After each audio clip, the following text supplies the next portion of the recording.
ಅವ್ರನ್ನ ಅಪ್ರೆಸ್ ಮಾಡಿ ಅವ್ರನ್ನ ಈ ಭಯದಲ್ಲಿ ತಳ್ಳಿರುವಂಥವ್ರು ನಾವೆಲ್ಲರೂ ಭಾಗಿದಾರರೇ. ಸೊ ಅವರ ಪರವಾಗಿ ದನಿ ಎತ್ತಿ ನಿಂತ್ಕೊಳ್ಬೇಕಾಗತ್ತೆ, ಸಮಾಜ ನಿಂತ್ಕೊಳ್ಬೇಕಾಗತ್ತೆ, ವ್ಯವಸ್ಥೆ ನಿಂತ್ಕೊಳ್ಬೇಕಾಗತ್ತೆ ಮುಖ್ಯವಾಗಿ. ಯಾಕಂದರೆ ಲಾ ಎನ್ಫೋರ್ಸ್ಮೆಂಟ್ ಅಲ್ಲಿಂದನೇ ತಾನೇ ಏನಾದ್ರು ಬದಲಾವಣೆ ಮಾಡ್ಲಿಕ್ಕೆ ಸಾಧ್ಯ.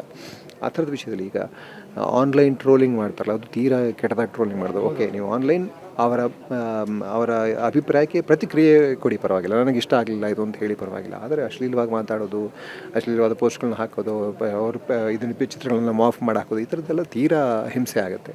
ಮಾನಸಿಕವಾಗಿ ತುಂಬ ಹಿಂಸೆ ಅನುಭವಿಸೋದು. ಅದು ಸಿನಿಮಾಲಿರೋ ಹೆಣ್ಮಕ್ಳಂತೂ, ಈಗ ಸಿನಿಮಾ ಅಂದರೆ ಕಂಟಿನ್ಯೂಸ್ ಆಗಿ ನ್ಯೂಸಲ್ಲಿ ಇರಬೇಕು ಅಂತ ಒಂದು ಪ್ರೆಷರ್ ಇದೆ ಎಲ್ಲ ಹೆಣ್ಮಕ್ಳ ಮೇಲೂ. ಸೊ ಅವ್ರು ಡೈಲಿ ಪೋಸ್ಟ್ ಹಾಕಬೇಕು, ಏನೋ ಒಂದು ಪೋಸ್ಟ್ ಹಾಕಬೇಕು, ಅದು ಫೋಟೋಗ್ರಾಫ್ಸ್ ಹಾಕಬೇಕು.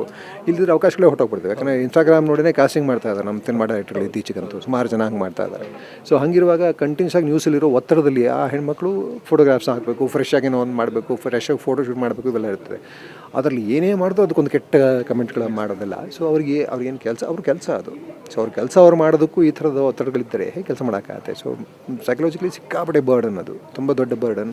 ಸುಮಾರು ಜನ ಹಾಗಾಗಿ ಮೆಂಟಲ್ ಹೆಲ್ತ್ ಇಶ್ಯೂಸ್ ತುಂಬ ಇದೆ ಆ ಥರದ ಹೆಣ್ಮಕ್ಳಲ್ಲಿ.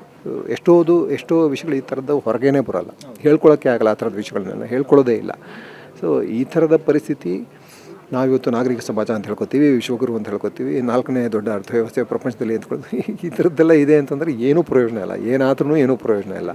ಮುಖ್ಯವಾಗಿ ನಮ್ಮ ಸುತ್ತಮುತ್ತಿರುವ ಜನ ಖುಷಿಯಾಗಿಲ್ಲ ಅಂದರೆ, ಹೆಣ್ಣುಮಕ್ಕಳು ಖುಷಿಯಾಗಿಲ್ಲ ಅಂದರೆ, ನಮ್ಮ ಸಂಸ್ಕೃತಿನ ತಾನೇ ಹೇಳಿದ್ವಿ, ಯತ್ರ ನಾರ್ಯಸ್ತು ಪೂಜಂತೆ ರಮಂತೆ ತತ್ರ ದೇವತಾ ಅಂತ. ಸೊ ಎಲ್ಲಿ ನಾರಿನ ಪೂಜೆ ಮಾಡೋದು ಬೇಕಾಗಿಲ್ಲ, ಗೌರವದಿಂದ ನೋಡಿ ಸಾಕು, ಪ್ರೀತಿಯಿಂದ ನೋಡಿ ಸಾಕು, ಅಷ್ಟೇ ಸಾಕು ಅಲ್ವಾ. ಸೊ ಅಷ್ಟನ್ನು ಮಾಡಲಿಕ್ಕಾಗಲಿ ಅಲ್ಲಿ ದೇವರು ಇರೋಲ್ಲ. ನೀವು ಯಾವ ದೇವರು, ಯಾವ ಜೈ ಶ್ರೀರಾಮ ಹೇಳಿದ್ರು ಏನೂ ಪ್ರಯೋಜನ ಇಲ್ಲ. ಸೊ ಎಲ್ಲಿ ಒಂದು ಹೆಣ್ಣನ್ನು ಅಥವಾ ಇನ್ನೊಬ್ಬ ಮನುಷ್ಯನನ್ನು, ಇನ್ನೊಂದು ಜೀವವಾಗಿ ನೋಡೋದು, ಪ್ರೀತಿಸೋದು, ಅದು ತುಂಬ ಮುಖ್ಯ. ಆ ಜೀವದ ಬಗ್ಗೆ ಗೌರವ, ಪ್ರೀತಿ ಬೆಳೆಸೋದು ಚಿಕ್ಕಂದಿನಿಂದ ಶುರು ಮಾಡಬೇಕು, ನಾವು ಮಕ್ಕಳಿಂದ ಶುರು ಮಾಡಬೇಕು. ಅದರಲ್ಲಿ ಸಿನಿಮಾ ತುಂಬ ಮುಖ್ಯ ಆಗುತ್ತೆ. ಹಾಗೆ ಸಿನಿಮಾದಲ್ಲಿ ಈ ಥರದ ವಿಷಯಗಳು ಪದೇ ಹೇಳ್ತಾರೆ.